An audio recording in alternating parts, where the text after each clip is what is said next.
Hello and welcome student. তো আজকে আমরা ক্লাস 12-এর জন্য কিছু এমসিকিউ প্র্যাকটিস করব ফ্রম এবিটিএ টেস্ট পেপার। তো সেট 1-এ যে কোশ্চেনগুলো আছে তার মধ্যে আমরা দেখেছি এখানে প্রথম 11 কোশ্চেন আমরা ডিসকাস করছি। দেখো, qualitative property best for protein molar mass, মানে যারা হেভি মলিকুলার ওয়েট যাদের ক্ষেত্রে বা মোলার মাস বেশি এরকম প্রোটিন হতে পারে বা ম্যাক্রো মলিকুল, তাদের ক্ষেত্রে যে কোয়ালিটেটিভ প্রপার্টি দিয়ে সব থেকে বেশি ভালো আমরা মলিকুলার মাস ডিটারমাইন করতে পারি সেটা হচ্ছে অসমোটিক প্রেশার। সবগুলোতেই আমরা করা যায়, কিন্তু এই হেভি মলিকুলার মাসের জন্য অসমোটিক প্রেশার হচ্ছে বেস্ট এক্সাম। তো অসমোটিক প্রেশার হচ্ছে আমাদের এখানে হবে right answer.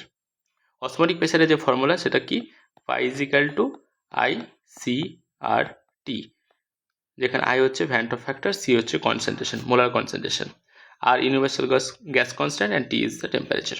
Okay, so all these four are qualitative properties, but among them only osmotic pressure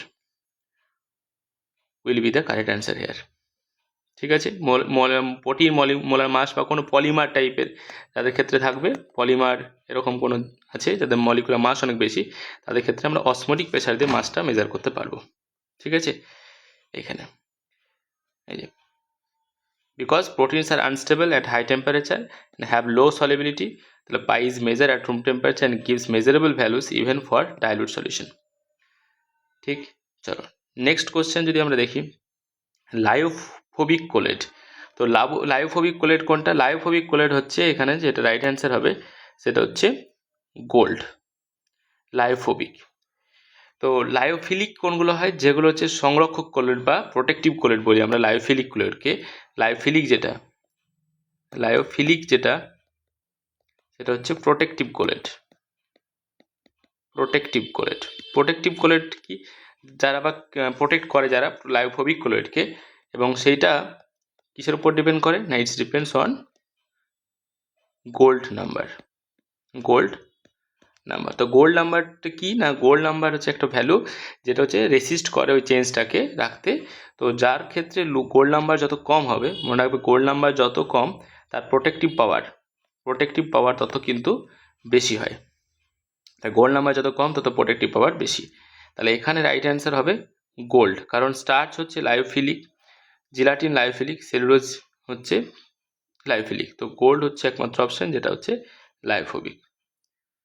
metal সল্টগুলো হতে আর কি এই যে লেখা আছে স্টার্চ, জিলাটিন, সেলুলোজ, যেগুলো হচ্ছে লায়োফিলিক। ওকে, চলো নেক্সট কোশ্চেন দেখি, compound with maximum bond angle. তো compound with maximum bond angle কি? তো ম্যাক্সিমাম বন্ড অ্যাঙ্গেল এখানে আমরা দেখি PH3 হবে। অলদো এখানে কারো ক্ষেত্রে কিন্তু অ্যাকচুয়ালি হাইব্রিডাইজেশন হয় না, কিন্তু ইঞ্জিনিয়ার আমরা ধরে নিই হচ্ছে এগুলো হাইব্রিডাইজড মলিকুল sp3 টাইপের, বাট অ্যাকচুয়ালি এটা রাইট অ্যান্সার তো এখানে আমরা দেখতে পাচ্ছি যে PH3 হবে, কিন্তু এগুলো হচ্ছে ড্রাগোজ মলিকুল বলা, এগুলোকে ড্রাগোজ মলিকুল। No hybridization. এই জন্য এদের বন্ড অ্যাঙ্গেল কিন্তু খুব একটা ওই বেশি হয় না। এদের বন্ড অ্যাঙ্গেল কিন্তু তোমরা দেখবে হচ্ছে যে এমনিতে PH3 বেশি, তারপরে হচ্ছে SS3, তারপর হচ্ছে SbH3, তারপর হচ্ছে BiH3।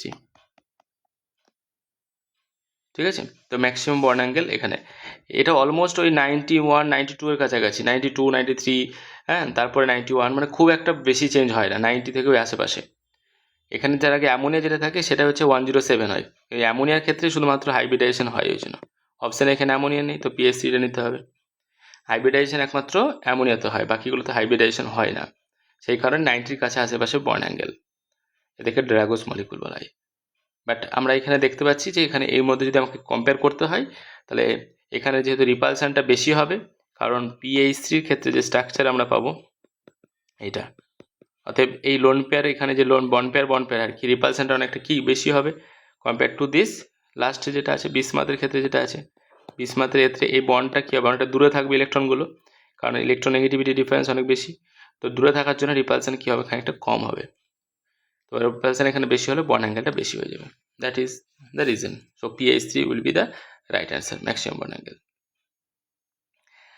Now the next question, sulfur compound used in photography. তো ফটোগ্রাফিতে যে ইয়ে করা হয় সেটা হচ্ছে ফটোগ্রাফিতে যেটা ইউজ করা হয় সেটা হচ্ছে Na2H2O3 Na2H2O3 হাইপো সলিউশন বলা এটাকে hypo solution sulphur compound use in photography Na2H2O3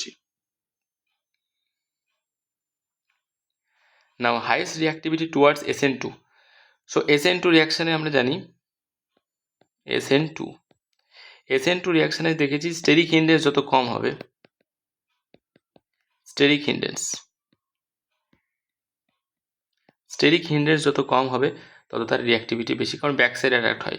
তো এখানে দেখতে পাচ্ছি অপশান এ CH3Cl এটাই হচ্ছে রাইট অ্যান্সার। ওকে, এখানে স্টেরিক ইন্ডেক্স সব থেকে কম হবে। রিয়াক্টস ফার্স্ট উইথ লুকাস রিয়েজেন্টের ক্ষেত্রে দেখেছি যে 3 ডিগ্রি ক্ষেত্রে রিঅ্যাক্টিভিটি সব থেকে বেশি হয়, 3 ডিগ্রি, দেন 2 ডিগ্রি, দেন 1 ডিগ্রি। কারণ 3 ডিগ্রি ক্ষেত্রে কী হবে, কার্বোকার্বনটা মোর স্টেবল। তো মোর স্টেবল কার্বোকার্বন হলে লুকাস রিয়েজেন্টের সাথে ভালো রিয়াকশন হয়। লুকাস রিয়েজেন্টে কি না anhydrous ZnCl2 and concentrate HCl, এইটা হচ্ছে লুকাস রিয়েজেন্ট। তো হ্যালাইড হিসাবে প্রেসিপিটেট পড়বে, তো টার্সিয়ারি অ্যালকোহল যেটা, অতএব অপশন ডি টার্সিয়ারি অ্যালকোহল সব থেকে ইজিলি এটা করতে পারবে। ওকে, 2-মিথাইল প্রোপান টুয়াল স্টেবল কার্বোকার্বন হবে, তাই এটা এসএনঅন মেকানিজমের থ্রুতে হয়।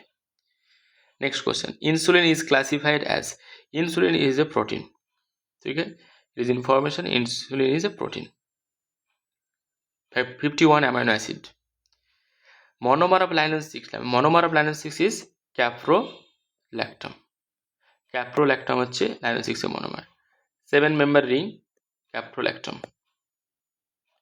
C double bond O NH 2 3 4 5 6, this is the caprolactam, structure of caprolactam. A ring opening will take place and form nylon 6. Now the molarity of a solution containing 120 gram urea in 1000 gram water density has given. So if we calculate first of all mole ইউরিয়ার ক্ষেত্রে, তো ইউরিয়ার ক্ষেত্রে মোল যদি আমরা calculate করি, তো ইউরিয়ার মোল calculate কী করে করবো, মোল n সমান আমরা জানি given mass by molar mass, তো গিভেন মাস কত আছে 120, ইউরিয়ার ক্ষেত্রে মোলার মাস কত 60, তো মোল আসলো কত 2, টোটাল মাস দেওয়া আছে 1000 gram of water, molarity of the solution containing 120 gram urea in 1000 gram, তার টোটাল মাস কত 1000 প্লাস 120, তাহলে টোটাল মাস হচ্ছে তোমার টোটাল মাস সেটা হচ্ছে 120 টোটাল মাস। তাহলে টোটাল মাস যখন আছে তার টোটাল সলিউশনের ডেন্সিটি দেওয়া আছে তো 1.15, তাহলে সলিউশনের ভলিউম কত হবে, ভলিউম সমান তাহলে আমরা লিখতে পারবো মাস বাই ডেন্সিটি, তাই না, তাহলে মাস কত দেওয়া আছে 1120 বাই ডেন্সিটি হচ্ছে 1.15 গ্রাম পার মিলিলিটার, তো ভলিউম আমরা পেয়ে গেলাম। তো ভলিউম যদি ক্যালকুলেট করি এখানে আমরা দেখতে পাচ্ছি এটা আসবে ভলিউম এত মিলিলিটার, তো ভলিউম যখন এটা পেয়ে যাচ্ছি তাহলে আমাকে বের করতে হবে মোলারিটি মানে হচ্ছে মোল পার লিটার, কত মোল অ্যাড করেছি 2 মোল পার লিটার, তো পার লিটার মানে এখানে কত ml হয়েছে 973 ml, তো তার মানে সেটাকে কত করতে হবে 1000 ভাগ করে নিতে হবে ml কে, তাই না, তাহলে 0.9739, কারণ 1000 ml এ কত মোল সেটা হচ্ছে মোলারিটি, তাহলে এত ml এ কত 2 বাই এটা করলে যেটা আসবে সেটা হচ্ছে 2.05, it will be the right answer. Next, aqueous solution with highest freezing point, তো freezing point as you know the formula delta TF সমান I into KF into M, তো এক্ষেত্রে দেখেছি যে ডেল্টা টিএফ ডিক্রিজেস, যখনই আমরা কোনো কিছু পার্টিকেল দেখেছি যে ডিপ্রেশন হয়, তাই না, ডেল্টা টিএফ কম হয়, তো কোনো কিছু অ্যাড যদি করি নন ভোলাটাইল যদি অ্যাড করা হয় তাহলে কী হবে ডিপ্রেশন হবে, মানে ডেল্টা টিপিটা কী হয় নেগেটিভ হলো, তাই এখানে যত তার মানে কোয়ালিটেটিভ প্রপার্টি বাড়বে আর কি, নাম্বার অফ পার্টিকেলস যত বাড়বে ডেল্টা টিএফ ভ্যালুটা তত নেগেটিভ হবে, তার মানে টিএফ আর টিএফ ড্যাশ, এটা যদি বলি TF0 হচ্ছে আমার নর্মাল আর TF ড্যাশ হচ্ছে ওই যদি পার্টিকেল থাকে সেটা, এটা পিওর অবস্থায়, এটা হচ্ছে পার্টিকেল কিছু আছে সেটা, তো যত পার্টিকেল বেশি হবে তত কী হবে ডেল্টা TF কম হবে, তার মানে কি তত হচ্ছে যে বেশি হবে। তো এখানে দেখতে পাচ্ছি যে ইউরিয়ার ক্ষেত্রে নাম্বার অফ আয়ন পার্টিকেল সব থেকে কম, তার মানে সেটার ক্ষেত্রে হাইয়েস্ট হবে ফ্রিজিং পয়েন্টটা।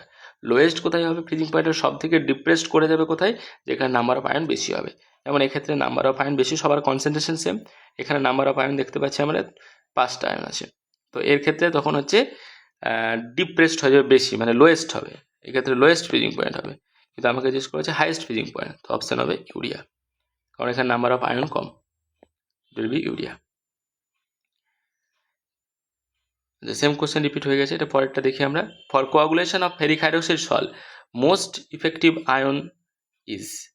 তো এটা অ্যাকর্ডিং টু হার্ডি-সোলজার রুল আমরা জানি যে হার্ডি-সোলজার রুল কি বলছে, হার্ডি-সোলজার রুল হচ্ছে higher negative charge anion coagulate better. তার মানে এটা হচ্ছে একটা পজিটিভ সল, এটা একটা হচ্ছে পজিটিভ সল। এই পজিটিভ সলের জন্য রেসপন্সিবল কে হবে কোয়াগুলেশন করার জন্য, নেগেটিভ পার্টিকেল। তাহলে এই যে সবগুলো নেগেটিভ দেওয়া আছে, এবার নেগেটিভ পার্টিকেলের চার্জ যত বেশি হবে, নেগেটিভ পার্টিকেলের চার্জ যত বেশি হবে তত তার কী হবে, কোয়াগুলেশন পাওয়ার ভালো হবে। তো এখন দেখতে পাচ্ছি এটা 1 নেগেটিভ, 2 নেগেটিভ, এটা 3 নেগেটিভ, এটা 3, এটাও 3 নেগেটিভ, এটাও 3 নেগেটিভ, সো অপশান হবে দুটোই, সি আর ডি। ঠিক আছে, তো এটাই হচ্ছে এদের কোশ্চেন। এবার যদি তোমাদের ভালো লেগে থাকে বা তোমরা এরকম চাও তাহলে কমেন্ট করো, আবার আমি নেক্সট ভিডিওতে আরও এরকম অনেক কোশ্চেন ডিসকাস করবো। Thank you.